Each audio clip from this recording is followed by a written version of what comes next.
It is June 20th, 2026. We're about half an hour south of Thessaloniki. This mountain, small mountain behind our farm, the last 70 years was heavily grazed, so this mountain is beginning to recover. But before that, I'm sure this was covered with a good forest cover, large trees. Now, this mountain is essential to this valley below. This is good land, arable land, and unfortunately the underground water supply system has been almost exhausted. For the last 40 years, they've been pumping out water, and now it's almost gone.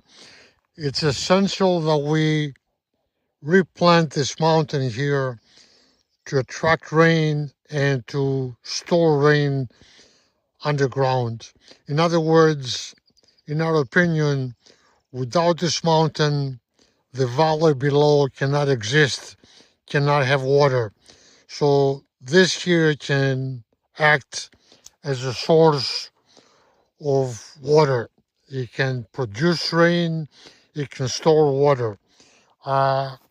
We came here in this winter and we planted some evergreen oak trees, some evergreen acorns from around here.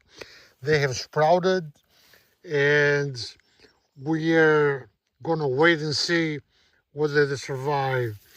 This environment is very challenging. There's almost no soil. We may have 5, 10, 15 centimeters of soil if we're lucky, and right underneath is stone. This is the good part of this mountain. Most of it is stone.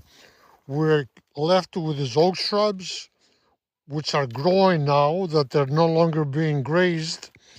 But we need to see large trees. We need to see oak trees growing here and other trees. It's going to be difficult because now the ground is going to be covered with these shrubs. So this is the first step to see whether these oak trees can grow. They need to find their way through the rock to the area underneath.